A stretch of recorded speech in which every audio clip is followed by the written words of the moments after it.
5,260 pounds as we see it here today. The Winnebago Azdel Ultralite 2202 RB here at Haylett RV of Coldwater, Michigan. Popular layout. A lot of brands build something like this, and it's nice to see Winnebago, part of that train, because if there's anything they do, like, they're very good at just taking something that exists and just executing it so well. If what you're looking for is an awesome couples camping retirement grade ultralight, you're not looking for that giant 35-foot fifth wheel, but you want something that is built to a top shelf execution level. This is something that you should be looking at right here. A quick peek here before we crack open the slide out. Right there's the entry door to give you a point of reference. Obviously that walk-in pantry we'll see in a minute. Very easy to reach and access. As we pivot around here, with the optional L lounge, you will have to kind of step over it here, but that thing's low enough to the ground. I don't think it's that big of a deal. It's not hard to get through here. So you can get to our kitchen storage completely, the refrigerator. You will, however, lose access to the bedroom in this one right here. But, I mean, it only takes a second to crack the slide out. So if you need to get it packed, you can do that. But it's not going to be necessarily travel stop friendly to sleep overnight unless you completely open the slide and leave it there. Some places let you do that, some won't. So just plan ahead and plan accordingly. And as I mentioned, this is a pretty common layout. It seems like almost everybody and their brother builds something like this anymore, but for good reason. It has such an awesome balance of living space, storage space, and towability. And Winnebago's execution here, as usual, is pretty spot on. You see how that TV can pivot around, which is a little more handy, like, for the person in the kitchen. This is always pretty much a direct-facing entertainment center. It's a pivot TV because all their floor plans have pivot TV hardware. One of the things I want to mention before we get too far along up here, though, is you see these AC ducts. Every single one of those can turn and close individually to really let you control your air. Plus, you can build these with a larger 15,000 BTU air conditioner, which is something that we typically do here at Haylett RV. As long as we're looking at our entertainment, if we look down below, you can see that Bluetooth DVD player, and there's all kinds of extra little things down here. But the one that I want to point out is this one right above. This RV has a really cool modern thing for what is otherwise a pretty classic camper, and that is a wireless charge pad. It's just a nice little touch. Very handy if you're a streaming media enthusiast, kind of like I am. Now, you'll find beautiful looks in here, but you won't find floor vents. That's just not something they do in these.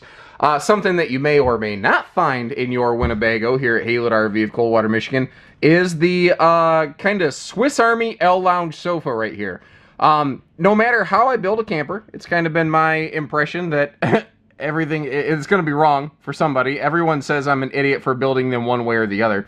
But we've done a lot of these L lounges in these Winnebagos because the thing is they only do everything. If you're looking for that comfortable kind of lounging relaxation station, I don't know if there's another sofa that offers it better than this.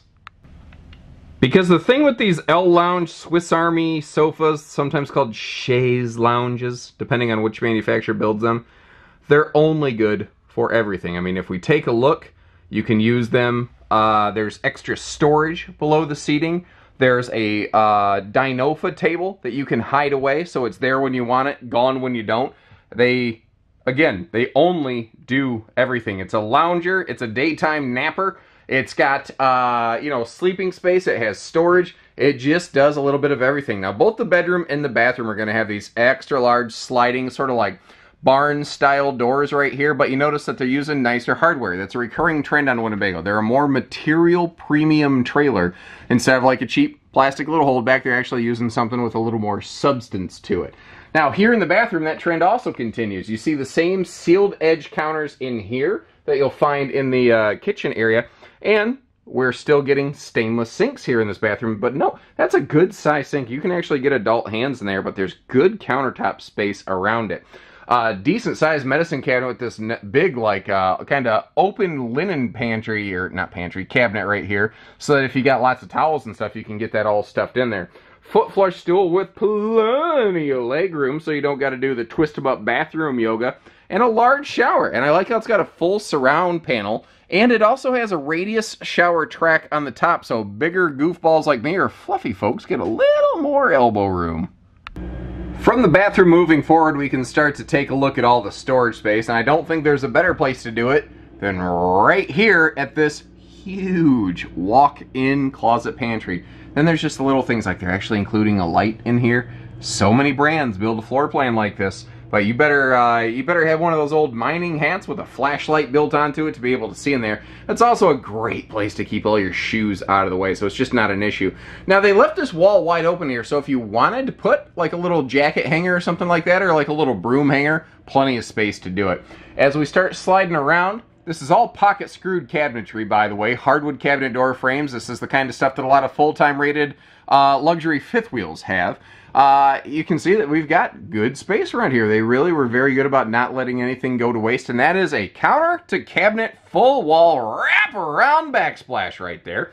Sealed edge counters plus the sink covers, dish drying rack, and flush mount stove give us some excellent prep space right there. And down below, plywood drawers down to the floor. Plenty of space below the sink for bigger pots, pans, or dish soaps or anything like that. And then as we pivot around here, one of the things that makes this floor plan work so well is you have another pantry and bonus drawers and your refrigerator. They're all in the slide. So in a way, it kind of has, I call it like a 2/3 super slide. It's not a very traditional super slide, but it is full depth. It does make the RV look and feel bigger, and it gets that huge bulky stuff out of the way. Up front here, we have a 60 by 80 true queen bed, so big, tall folks like me can stretch right out, sleep fine. Both sides of the bed have those handy stands with household and USB plugs. But speaking of that, if you look behind the hanging closet, you actually see a little space right there where there's like a little knick-knack shelf. You can keep a couple little personal possessions kind of out of the way a little bit, away from the public eye if somebody's walking through or anything like that. I think you get the idea. The color palette in here is beautiful. Lighter, brighter, makes it look and feel bigger and better. And there's an easy lift storage deck below this bed. And I see that little hump in there. That's actually the protection for the heat duct that runs through for the bedroom. But instead of kind of losing all the underbed storage, they really minimalized its impact. And in a way, it kind of creates like a separate, left side, right side storage compartment. And even where you're not looking, they still use like plywood bed decking, even where they don't expect you to look. Couple things here in our front pass-through. First of all, it is large, it is big, it's well lit, lights on both sides. And you can see right there that little sticker. This RV has roof solar prep. And if you wanted to, that is exactly where you could mount a charge controller. Now, some people are going to say, hey, you say this is an all-aluminum RV, but there's wood studs under here. That is just the bed support. That has nothing to do with the structure of the RV. All aluminum doesn't mean like the cabinets are made out of aluminum. There's a different thing there. All aluminum structure, pardon me. It depends on the words being used. Handy battery disconnect right there, and that is a slam latch door with a magnet holdback for easier operation. And I want to mention here, when Winnebago went to their Azdel, substrate within the sidewalls just under the fiberglass, a lot of people said, oh man, am I going to lose the color options on these? Well, you still have your choice between the polar white that we're looking at, the platinum, and the champagne exterior tone. So you still have 3 exterior color selections. Now, one of the things I like to talk about on Winnebagos is that they all ride on a little bit different chassis. They use a Norco chassis, which is like a huck-bolted frame. It's a Z-frame, ultralight, made with higher strength but lower alloy steel. What that means in English, thinner but stronger, not less expensive. And that's the thing. Winnebago is very much a material premium trailer, whether it's that chassis, the all-aluminum skeleton with the galvanized steel trusses in the roof, the walkable roof deck, the plywood floor, Azdel in the sidewalls. Did I mention that? I can't remember. Anyway, you get the idea. Thing is, you can't see most of that. You can't see the 12-inch on-center cross beams that go across the front under that nose cap. You can't see you can see it's an enclosed belly, and I can tell you that it's heated, but you can't see the radiant barrier that is under there. There's a double layer radiant barrier in the belly, and then a single layer that wraps up the nose, across the roof, and down the rear wall.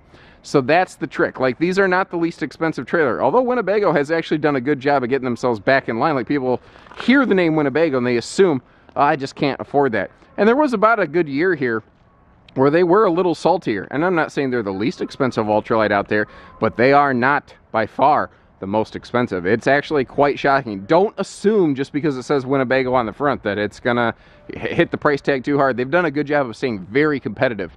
All of our hookups are basically back here in that rear corner, which is a really smart location for them. Rear bathroom models are pretty good for that, though. Backup camera ready. We have reverse lighting. A full outside utility shower is also nice, and it's located right next to the entry door, basically. It's on the rear wall, but it's right next to the door. So if you want to get your feet rinsed off before you track inside so you're not trucking dirt through the thing, you can. Power awning with lighting, of course. TV hookups, anti-slam door, and larger handle, plus those anti-slip aluminum plank steps make for easy coming and going. And again, I'd like to get you up on that walkable roof, but the weather's just preventing it currently. This does have roof solar prep though, so if you are looking for some off-grid camping, she can get you there. So short of that, whether it's this one, that one, or any other one, chances are if it's on wheels, we got it at Haylett RV. So take care, stay safe, have fun, and remember, we don't do hidden fees, everyone.